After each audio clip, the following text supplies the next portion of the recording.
Rama, Hare Rama, Rama Rama, Hare Hare. So we're going to continue reading from Srimad Bhagavatam, Canto 7, Chapter 7. Today we read text 23. Does anyone remember the main point from yesterday?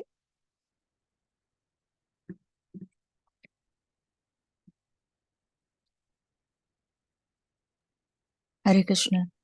Hare So Krishna. Prahlāda Maharaj, Hare Krishna. So Prahlāda Maharaj was explaining the difference between body and soul. He told about how the body goes through the changes, but the spirit soul, the soul doesn't go through any changes. They are eternal. And he told about the qualities of the soul, and that we have to understand that these qualities are these qualities always remain. They are very pure and eternal. And with the help of these qualities, a person can have spiritual understanding. The spiritual understanding is very important for understanding the existence of this soul, and that we can understand it from parampara. We have to approach expert spiritual master to understand the difference between the body and soul. And when we have connected to spiritual knowledge, we can understand the spirit soul. And then we also heard about the 8 external energies, and the Sankhya philosophies, the 24 elements, and the 25th is the soul, and the 26th is the Paramatma. Yeah. Yes. Yeah. Okay. Thank you. Yeah. Thank you. Hare So, Krishna. Hare Krishna. So we are going to continue reading. Yeah. Dehastu sarva sanghato. Dehastu sarva sangato. Jagatasturiti dvida. Atreva mrigya purusho.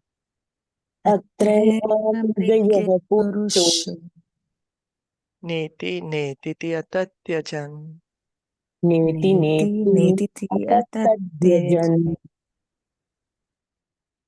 Translation and purport by His Divine Grace, A.C. Bhaktivedanta Swami Srila Prabhupada.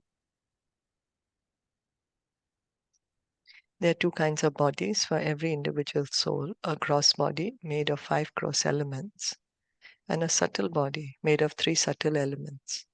Within these bodies, however, is the spirit soul. One must find the soul by analysis, saying, this is not it, this is not it.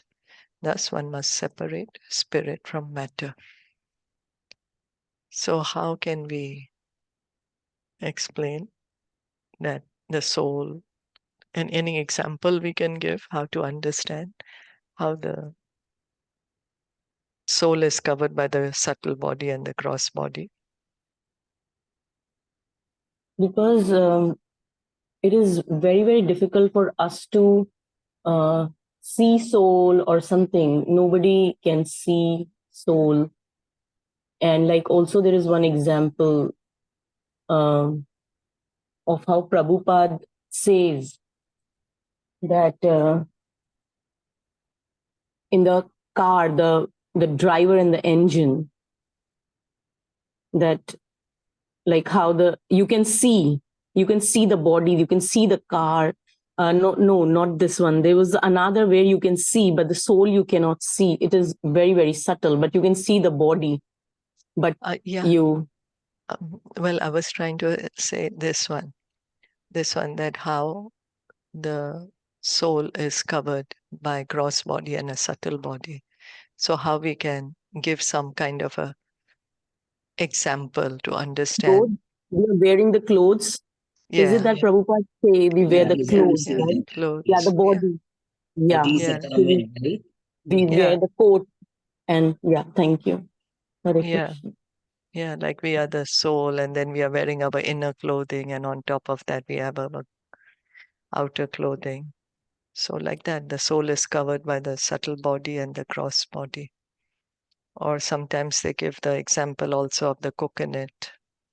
The hard shell of the coconut is there, and then inside is the soft shell, the soft pulp.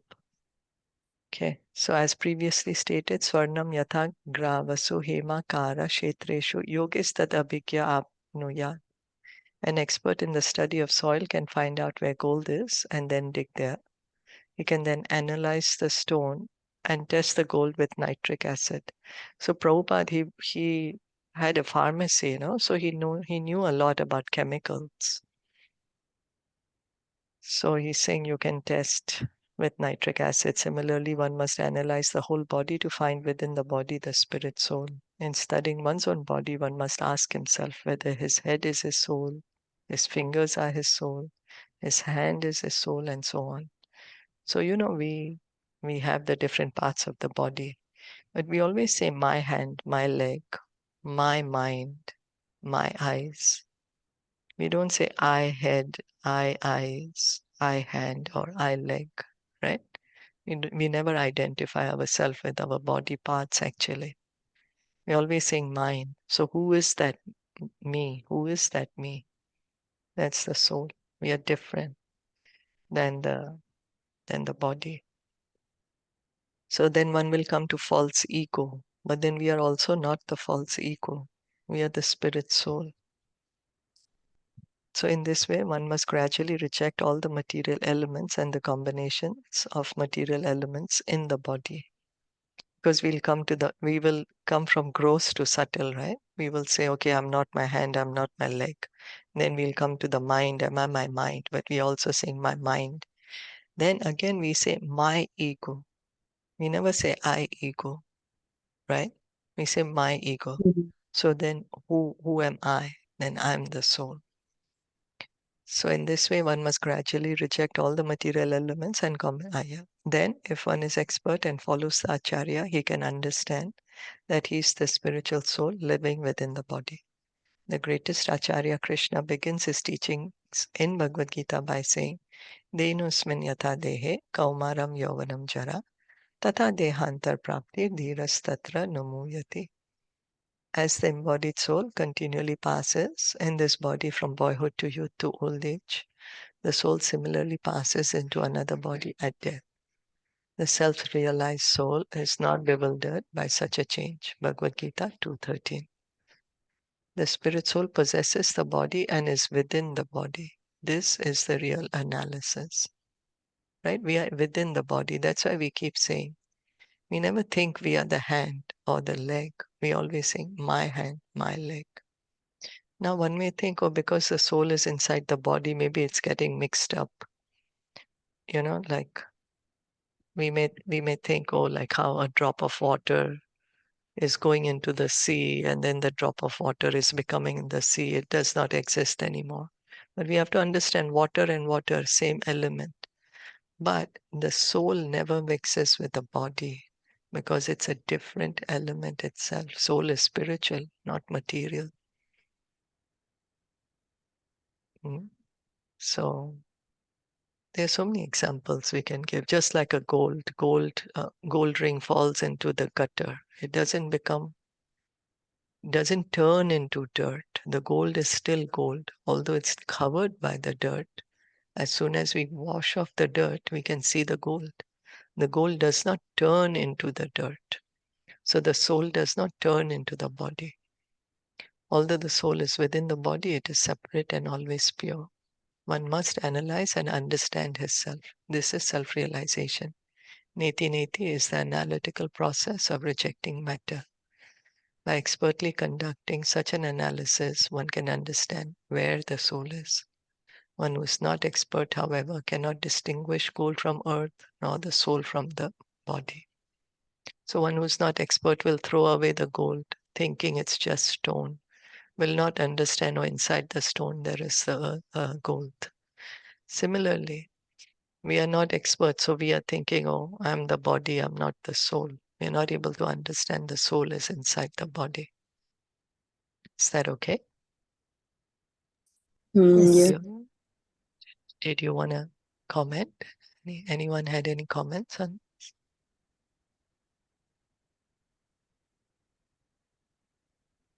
No? It's clear. Okay. Anvaya vyati rikena Anvayatadikena viveke no shatatmana Vivekena Vikshennaschatmana Swargasthana Sammam Naya Swargasthana Swargasthana Samaya Vimrishadbir Astavare Asatvare. Vimshatbir Vishvashvati Asatvarehe. Sober and expert person should search for the spirit soul with minds purified through analytical study in terms of the soul's connection with and distinction from all things that undergo creation, maintenance, and destruction. So again, the Sankhya, Prahlāda Maharaj is saying, try to think logically, and by logic, try to understand you're different than matter. A sober person can study himself and distinguish the soul from the body by analytical study. For example, when one considers his body, his head, his hands, and so on, one can certainly understand the difference between the spirit soul and the body. No one says I head, everyone says my head. Thus, there are two entities, the head and I. And they are not identical, although they appear to be one conglomeration. One may argue when we analyze the body, we find a head, hands, legs, a belly, blood, bones, urine, stool, and so on. But after everything is considered, where is the existence of the soul? A sober man, however, avails himself of this Vedic instruction. So we may say, oh, I can see the blood, I can see the bones and the skin and the head and the hands and legs, but I can't see the soul. But again, we have to remember for spiritual matters, we have to refer the spiritual master. We have to refer the spiritual text. Just like we want to become a lawyer, we have to study the law textbook.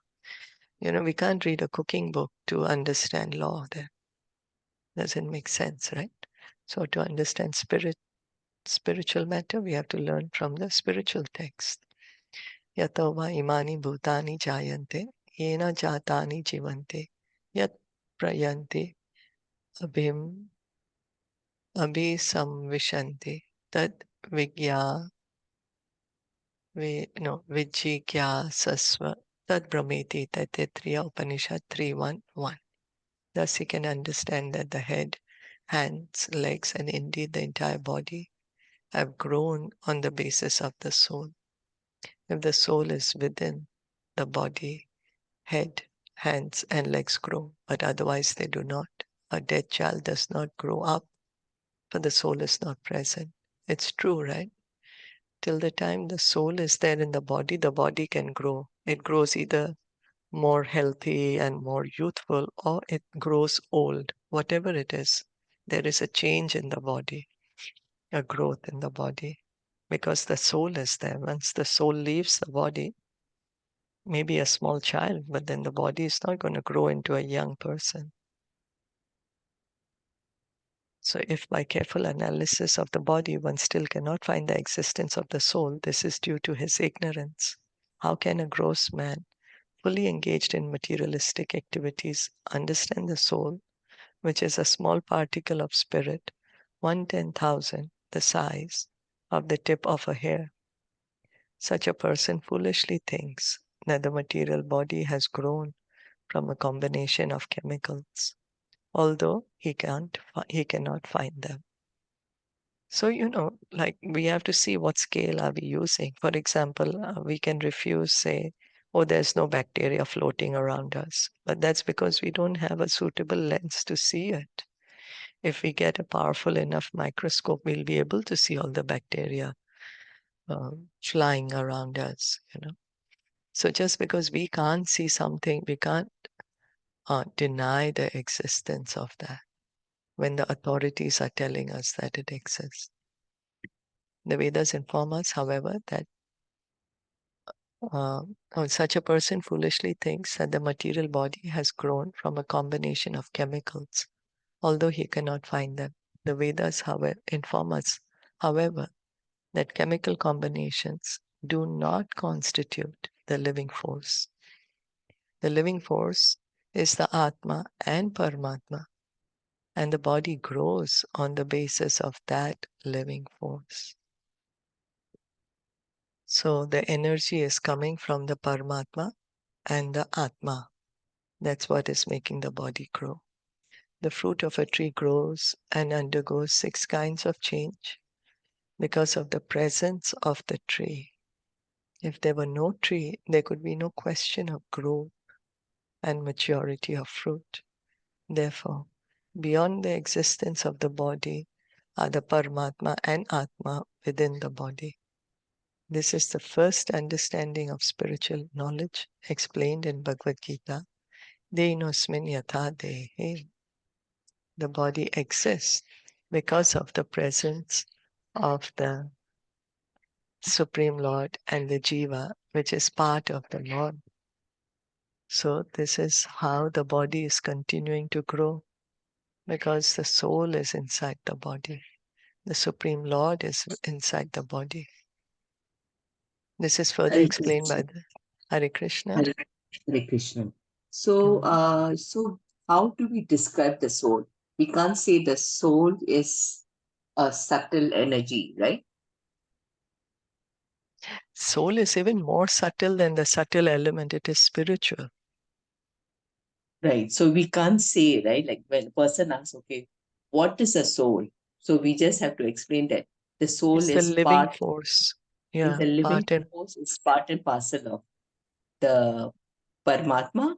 yes, You can say yes, that, right? yes. Soul is part and parcel of Paramatma. Yes, Is a living force, yeah. So it's we the living cannot force.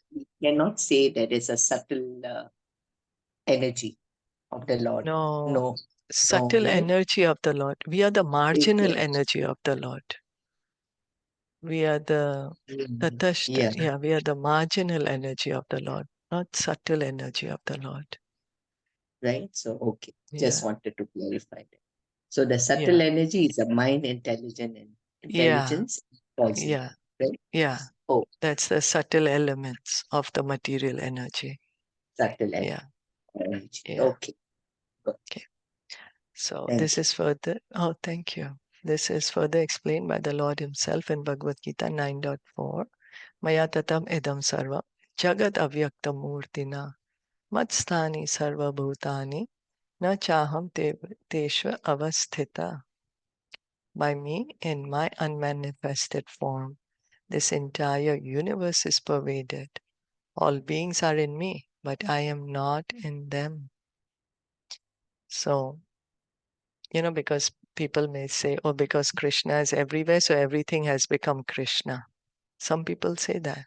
Everyone, because Krishna is in everyone, so everyone has become Krishna. But here Krishna is saying very clearly, all beings are in me, but I am not in them. Krishna personally is in Golok Vrindavan. So how can we understand? We understand that the absolute truth is understood in 3 phases: Brahman, Paramatma, and Bhagwan. So absolute truth is Bhagwan, but it's understood in 3 phases: Brahman, Paramatma, and Bhagwan. So the unmanifested form of Krishna, Paramatma is everywhere, the Brahman is everywhere. Brahman is the light, the unmanifested form of Krishna. Paramatma is the expansion of Krishna. So Brahman and Paramatma everywhere. But Krishna personally, he is not here in this material world. He's personally in the spiritual world. So the Supreme Soul exists everywhere. The Vedas enjoy Sarvam Kalam Idam Brahma. Everything is Brahman, or an expansion of Brahman's energies. So is this okay? Is this clear enough? By me in my unmanifested form, this entire universe is pervaded. So Krishna is there in this material world in his form as Paramatma. And this entire material world is situated on the Brahman. That's how he's everywhere. But he's personally in the spiritual world. Yeah. So Sutri Manigana Iva, everything rests on the Lord just like pearls strung together on a thread. The thread is the principal Brahman. He is the supreme cause, the supreme Lord upon whom everything rests. Mata parataram nanya. So the Brahman, the Paramatma, they are also coming from Krishna. They exist because Krishna is existing. Krishna is the cause of all causes. He's also the cause of the Brahman. He's also the cause of the Paramatma. That's why he's called the Supreme Absolute Truth. So, thus, we must study the Atma and Paramatma, the individual soul and the super soul, upon whom the entire material cosmic manifestation rests. This is explained by the Vedic statement, Yato va imani bhutani jayante yena jatani jivanti. Any questions on this one? Oh, it's all right. It's all right. It's good. All right. Yeah. Okay, let's see. We can do this one more. Okay. Buddheja garanam swapna Buddhi Buddhijasakaranam swapna shushuptir iti vrittaya Shushruti iti vitayah ta yene va nu bhuyante Vanubhuyante so dhyaksha purusha para. So Yaksha Purusha Paraha. Intelligence can be perceived in three states of activity: wakefulness, dreaming, and deep sleep. The person who perceives these three is to be considered the original master, the ruler, the supreme personality of Godhead. Without intelligence, one cannot understand the direct activities of the senses, nor can he understand dreaming or the cessation of all gross and subtle activities. So intelligence is needed for us to discriminate, right? For us to understand. We need the intelligence. The seer and controller is the Supreme Personality of Godhead, the Supreme Soul, by whose direction the individual soul can understand when he is awake, when he's sleeping, and when he is completely in trance. So the intelligence is also given to us by Krishna. Krishna says, I'm the intelligence of the intelligent. So here Prabhupada is explaining the Paramatma is giving the intelligence to us to understand, oh, I'm awake, I'm sleeping, I'm in a kind of in a trance, completely in trance. So our understanding that I'm awake is also given to us by Krishna. In Bhagavad Gita 15:15, the Lord says, Sarvasa chaham hridhi sanivishto mata smritir jnanam apohanam cha. I'm seated in everyone's heart, and from me comes remembrance, knowledge, and forgetfulness. The living entities are completely absorbed in the three states of wakefulness, dreaming, and deep sleep through their intelligence. This intelligence is supplied by the Supreme Personality of Godhead, who accompanies the individual soul as a friend. Srila Madhvacharya says that the living entity is sometimes described as Sattva Buddhi, when his intelligence acts directly to perceive pains and pleasures above activities.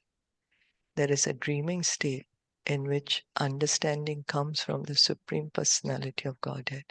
Mata Smitir Jnanam Apohanam Cha. The Supreme Personality of Godhead, the Super Soul, is the Supreme Controller, and under his direction, the living entities are sub-controllers. One must understand the Supreme Personality of Godhead with one's intelligence. So Prahlāda Maharaj is saying that we need to use our intelligence. We have been given this intelligence to understand spiritual matters. That's why the Vedas are giving us this knowledge, because the Vedas know that we have this appropriate intelligence, and this intelligence is given to us by Krishna. And with this intelligence, we can understand that I'm awake or I'm dreaming or I'm in deep sleep. And this, using this intelligence, we can try to understand that I am not the supreme controller. The supreme controller is God. Because we can't even control our sense. Well, we can't even control our senses, actually. We can't control the sun, the moon, the wind. Although we would like to, we say, oh, I wish it would not be so hot, for example. Or, but we can't suddenly change the temperature. We may switch on the AC or the fan, but still to change the environment itself. So it needs some intelligence to understand that, oh, I am not the controller, that God is the controller. So that's what Prahlāda Maharaj is trying to understand, to explain to us, that use the intelligence to understand that who is really the controller. Hare Krishna. Hare Krishna. Shilpa, this is so wondrous that he's just a soul inside the womb, and then he received this knowledge.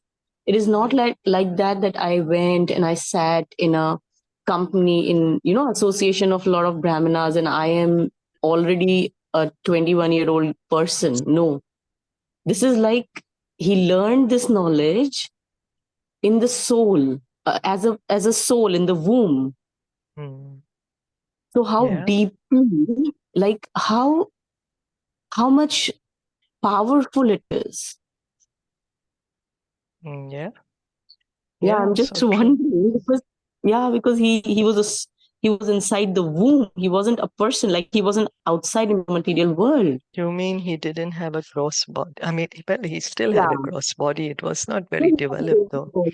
But he was inside the womb, right? Yeah. And he was so, like, we just, as a human being, we just neglect that power of an unborn baby who's inside. And right now we are getting it that people study more, but it wasn't there in the middle of some time that it could be so powerful, because we didn't read the books, our Vedic books. Yeah, it's true. And it is so powerful that he's just a unborn child inside the womb of the mother, and the knowledge he gained there remains with him and he's spreading it out. So the sanskars are always there. The seeds. Nice.